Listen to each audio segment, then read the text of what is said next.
I have found that magical moments can happen in many different ways.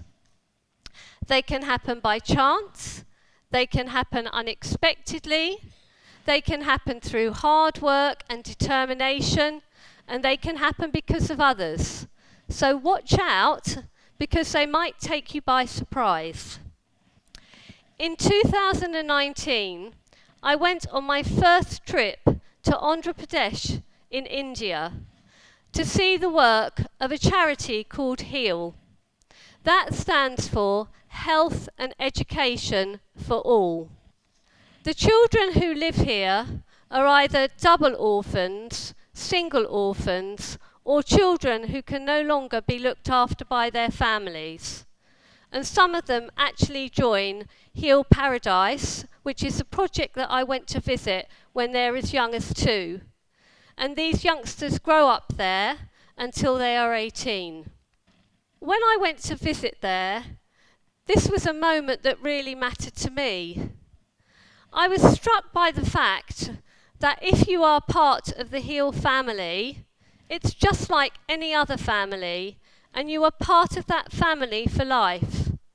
So even after you leave when you're 18 and you go off to university or to technical schools to learn skills that are going to help you later on in life, you can always return to Heal Paradise, where you're going to be loved, cared for, and supported.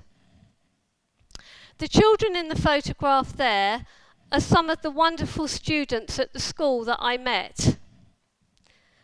I was truly humbled by these children, and that was a really special moment that mattered to me when I met them all. I was humbled by their love and their care for each other. I was humbled by their gratitude and by their happiness, and the fact that they could share all this with me on my visit when they had so little compared to many of us back home in the UK. At that time, I was an ambassador for a charity called Elizabeth's Legacy of Hope. This charity provided medical care and prosthetics, primarily lower limbs, for amputee youngsters in India and West Africa. I went there to the amputee clinic to see our work at first hand. These children are not orphans, and they don't live at the school or attend the school at Heal Paradise. They attend the clinic there, which is run by many wonderful doctors and nurses.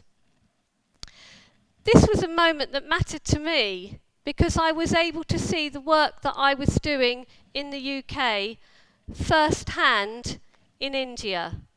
And it made me more determined than ever to come back home to the UK and continue with my fundraising and my work so that I could continue providing the help and the care that these children needed.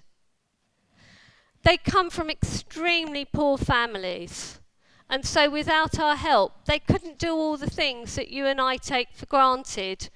Running, jumping, dancing, skateboarding, all the things that we're just used to as we grow up. They held a party there in my honour. When I arrived at the beginning of the clinic, I noticed that some of the children, particularly the very small ones, looked really nervous and scared. For some of them, it was the first time they were going to have a prosthetic limb fitted. But as the afternoon wore on, they became much more relaxed and happier.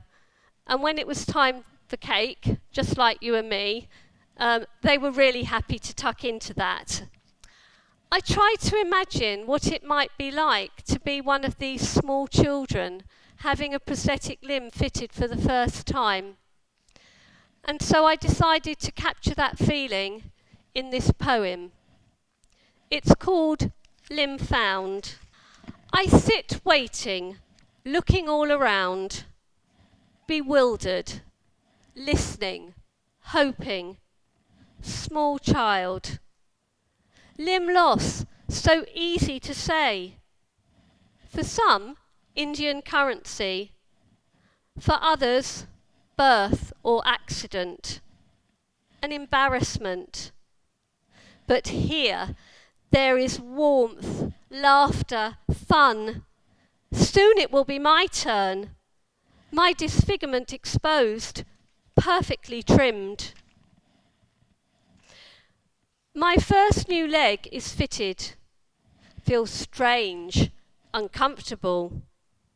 My shyness shrinks away as I catch sight of myself in the camera's lens. Trainer at the end of an oddity. I stand, understanding my weight, my force. I'm given cake as part of the celebration. I feed it to another. So many limbs around me, giving life to limbs. The doctors smile and coax. Limb found. Whilst I was in India, I went to visit a wonderful elephant sanctuary. Everybody loves elephants. Sadly, the elephants there had been rescued from terrible conditions, and some of them had been orphaned. It was lovely to see them in their natural environment, but they couldn't be returned to the wild because they wouldn't have been able to look after themselves. This was a moment that mattered to me because I realised that even though these elephants had started off their lives in such difficult circumstances, they hadn't lost hope, and they'd been able to develop deep bonds of love and trust with their keepers. So I tried to capture that magical moment in this haiku. Elephants are safe, showering in the cool lake with trunks in the shade. In 2024, I went on a safari to South Africa, to the Kruger National Park. I saw many amazing creatures there, but one magical moment for me was when I encountered the white-backed vultures. That's because many people don't think that vultures are very enchanting. But I really liked them, and I thought they were incredibly beautiful. And that made me realise that you only have to look for it, but there's beauty in all creatures. And so I decided that I wanted to write about the white-backed vultures, and I wanted to capture their beauty. White-backed vultures, two feathered angels, stand atop an acacia tree. They do not stare back at us as we stare at them from our safari jeep. Sunset statues soaked in the crisscrossing seams of marshmallow yellow, orange and pink. Soft greying necks into white capes. Holidaying, we admire their sudden sweep and hoovering of carcasses under the clay carpets and clean. They are the unsung heroes of the savannah. Operation complete, they fly to their nests, on call for another mission. No one can go on a safari without being amazed by the wonderful African sunsets. This was a moment that mattered to me because it was the quietest moment I have ever experienced in my entire life. It made me realise how important it is that we create moments of silence in our own lives so that we can think about the things that really matter to us. And this short poem captures the beauty of the sunset. Golden sunset, orange and round, shiny penny above the ground. I'm often fascinated when I see the moon in the morning.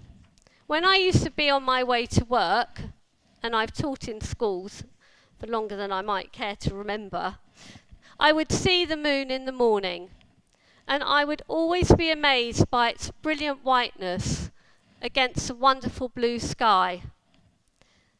And this was always a magical moment for me, and I would think to myself, I'm only a tiny part of the universe, and yet somehow we're all connected.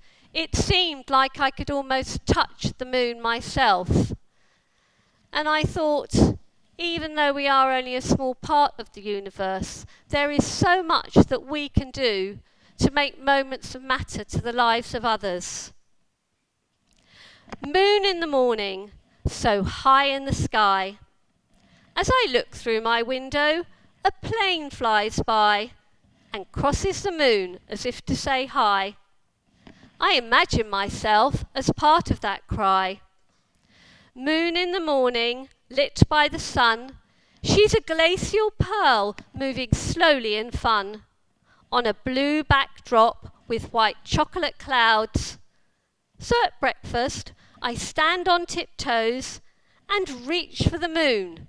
It seems I can tap it with the end of my spoon. So, next time you see the moon in the morning, find your own magical window to look out of and think about your magical moments and how you might be able to make magical moments for other people and make a difference in their lives. Do this by doing all the things that you enjoy, like I have. Use your talents to help others. I've been able to combine my poetry and my philanthropy and raise thousands of pounds for charity. And if you do that, you'll find that philanthropy will be much more fun. Finally, I would like to leave you with a thought for the day. Every day, one student at Heal Paradise would write a thought for the day for all the other students to look at. So while you're thinking about the thought for the day now, think about moments that have mattered to you and how you can make moments matter in the lives of others. Life and time are two best teachers. Life teaches us to make good use of time, and time teaches us the value of life. Thank you.